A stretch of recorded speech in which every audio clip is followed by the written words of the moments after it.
You are fake crying. You are fake crying. That is not real. For hours yesterday, it took me back to the old Jeffree, and I was in a very dark place. Is a fucking... I can't. Shane Dawson didn't just know about my Bye Sister video. He offered to help edit it. He even offered to design the thumbnail and help title it. Fucking, oh my god. Hello there, and welcome to the Legal Tea Session, hosted by me and my mini microphone inside of my closet.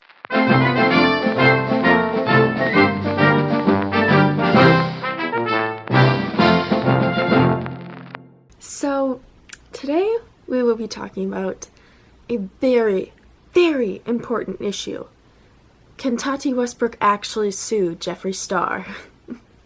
The answer to that is yes, she can. Disclaimer, I'm 16 years old. I'm not a lawyer at all. So if you do not know all about the Tati Westbrook, Jeffree Star, James Charles, Shane Dawson drama, then you've either been living under a rock or you are actually a normal person who doesn't spend hours learning about it, unlike me. So, if you have not heard about it, I will put the link to a video down below that talks more about Jeffree Star but also about the situation, but it's also just a really funny video, and it kind of gets into it, and yeah, so yes, I will link that down below because I'm not about to talk for 2 hours explaining that whole mess of a situation. Anyways, so I will sum it up for you in a couple of sentences. Last year, in 2019, in the spring, Tati Westbrook, who's a makeup YouTuber, made a video called Bye Sister, and it basically the video was exposing James Charles for being a predator. Okay. So in that video, Tati references Jeffree Star and says that he's a witness in all of this. He comes out on Twitter, says a bunch of nasty things about how, like, his boyfriend banned James Charles from ever coming to their house and stuff like that. And the whole situation blew up. James Charles lost a ton of followers. People were burning his palette. It was dramageddon. Okay, it was the dramageddon. So that all blows over. It goes away, basically, in a week. So that goes away. And I thought we were, like, all good until this year. Like, a few weeks ago, rumors started flying that, like, Shane Dawson and Jeffree Star are actually responsible for the Bye Sisters video and that they coerced Tati into making the video, basically. And, you know, Shane posted this whole thing that was like, am I responsible? No. All of this stuff. He never apologized, which is interesting. But basically he made that Twitter post. It's deleted now, but it was this notes, pages of his notes from his phone where he's just like, it's Tati's fault, it's Tati's fault, it's Tati's fault. That type of stuff. So that happens. Then Tati posts a video called Breaking the Silence. And this is where shit kind of hits the fan. If the makeup world was not already crazy enough, it went up in the crazy levels. So basically in this video, Tati does say, yes, I chose to make the video. I really regret it. And so basically in this video, Tati says, yes, Jeffree talked to me into making this video. Yes, Shane was a big part of that. But yes, I did make the video and I regret that every single day. She talks about how people should forgive James Charles and that she forgives another YouTuber that tried to warn her about Jeffree.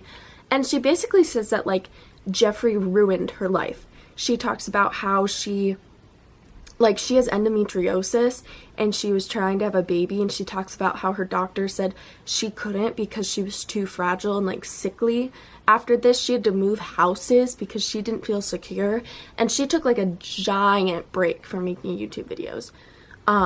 So that's like a lot to happen to her, and of course, like, tons of slander, all of that stuff.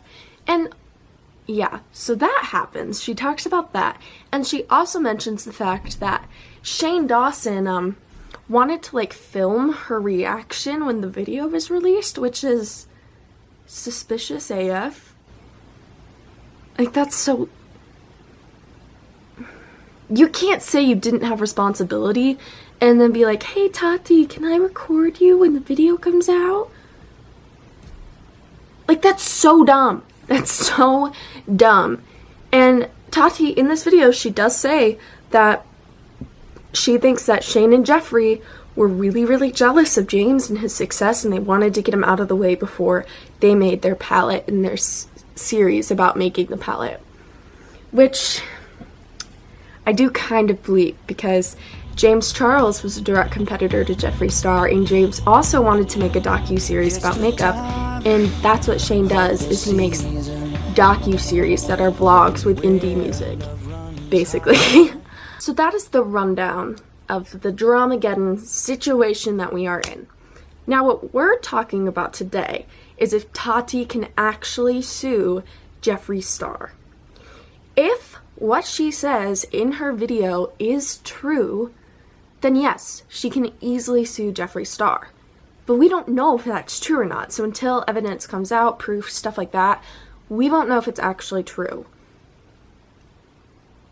So that's the situation, but for this video's purpose, we are going to pretend like everything she said is true, because that just makes it easier. Okay? Okay. So I'm going to take you through the process of how to sue someone, because I'm assuming most of you are teenagers like myself and have not sued anyone ever, though I think it'd be kind of fun, not gonna lie. I just want to go to court. I just want to be a lawyer, that's all. I don't actually want to sue someone, I just want to go to court. I don't want to be the defendant, though. So, what would happen if Tati sued Jeffree Star? It would be what's called a civil lawsuit. And I'm going to read you that definition. A civil lawsuit is when person A can seek to hold person B liable for some type of harm or wrongful act. So Tati would be person A, Jeffree would be person B. So the goal of a civil lawsuit is for the plaintiff to be able to convince the jury without a doubt that the defendant is responsible for damage that they've caused. Basically, that's what a civil lawsuit is. Like, for example, whenever I hear about lawsuits, I always think about, like, you know, in the game, like, Life, the board game, there's, like, a card that's, like, sue your neighbors for ruining your prize-winning tomatoes. It's that type of thing. Honestly, that's really what it really is. So, there's a process to sue somebody. You can't just go to court and be like, I'm suing you. That's not at all how it works. First, the plaintiff, which is the person that's doing the suing, has to file complaints with the court, and the complaint basically describes the damages, the injuries, how the defendant caused harm, and shows that the court has jurisdiction to actually do something over the situation. So, if this was Tati, she would file her complaints with the court, and she would explain how the court can help her fix the situation. Then is when case preparation happens, and the defendant and the prosecution, like, shares information, basically, so everyone has the same information, and they can't pull out, like, a secret witness or whatever, that type of thing, because that's not going to happen in a civil lawsuit. Okay, so then there's setting differences. Hello, it's me editing. I'm just here to tell you that I misspoke. It's not setting differences, it's settling differences. So, you're doing a great job, lawyer. Which is, like, basically what they try to do to avoid going to court. And this is what happens when you hear of, like, settlements being made, which is basically, like, a pre-agreement so that you don't have to go to court, and this helps with, like, your right to a speedy trial and that type of stuff. And if there is not a settlement or an agreement made, then it does go to court and the court date's set. So, when the court date is set, you get on your fanciest attire and you head to court because that's what you do. So in a trial, evidence, this is just like a normal trial, like very average. Evidence is presented by both sides, witnesses are called, cross-examine the witnesses, and then there's closing statements, and if there is a jury, the jury makes a decision, and if it's just a judge, which is a bench trial, the judge makes the decision. And the decision in a civil lawsuit is decide if the defendant is responsible, and if they are responsible, how much they owe the plaintiff for damages. That was a lot in one sentence, but I promise once I get into like talking about what Tati can actually do, it will make sense. I promise you. I pinky swear. If I were Tati's lawyer, for this video's sake, we're gonna pretend Tati is going to court, everything she said is true, and I am her lawyer. Who would hire me as their lawyer? Someone who is criminally insane and has no one better to choose. Anyways, so what I would suggest Tati would do is do what's called a tort lawsuit, which is basically like private wrongs, and the goal is to compensate the victim. And the aim is like I said, to provide relief to the injured party, to impose liability on the parties responsible, and to deter others from making the same mistake. So if Tati were to go to court, it'd be like, guys, don't blackmail people in the future. That would be the lesson learned. So there's 3 types of tort lawsuits. There's intentional, which is the defendant should have known what wrongs would occur, which is like if you hit someone with your car, you should know they're going to get hurt. Then there's negligent. Basically, negligent means that the defendant's actions were unreasonably unsafe. So for example, if I left a knife in my neighbor's house, that would be negligence, because I should know that they might step on it or something like that. I don't know. That's a very dumb example. Don't ever quote me on that. And then there's strict liability, which isn't so much about the defendant's actions. It focuses more on what harm actually occurred because of the situation. So that explains the type of lawsuit I would recommend. Now there's a couple of things that Tati actually does have grounds to sue on if what she's saying is true. She can sue for intentional infliction of emotional distress if she can prove that the defendant's actions caused harm, that the conduct was outrageous, and that it caused the victim emotional distress.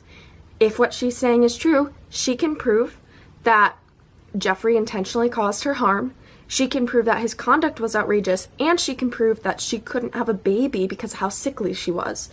That can easily be proved. That one is very easy to do, I think, in my opinion. Then she can also sue for nuisance, because he's a nuisance. We all know it. Then there's defamation. So for defamation, you basically have to prove that a statement that's claiming it's true is actually false. And you have to show publication or communication of that statement with a third party or on social media. Basically everything Jeffree has done so far. And you also have to show that it was to such a degree that it caused negligence. And the damages and harms, you have to prove that it caused you damage and harm. That also should be fairly easy to prove if what she's saying is true. And also, she can sue over invasion of privacy, which, for example, that includes intrusion into seclusion, appropriation of identity, public disclosure of private facts, and portrayal in a false light. Let's just take a moment and think about the whole situation, and now that whole situation is basically an invasion of privacy. Just saying. Just throwing that out into the world for people to hear. If she does want to sue Jeffree, she probably can. Which would be crazy town. So, that's just my opinion. If you want, do some research. Tell me what you think. If what I'm saying is true, or if I am just a failing 16-year-old lawyer. Except I'm not a lawyer. A failing 16-year-old wannabe lawyer. That's what I really am. So yeah, thank you for watching. I hope you enjoyed our first tea session from inside my closet, hosted by me and my mini microphone. We thank you for watching, and we hope you like, comment, and subscribe if you're feeling fancy, and we love you. Mwah!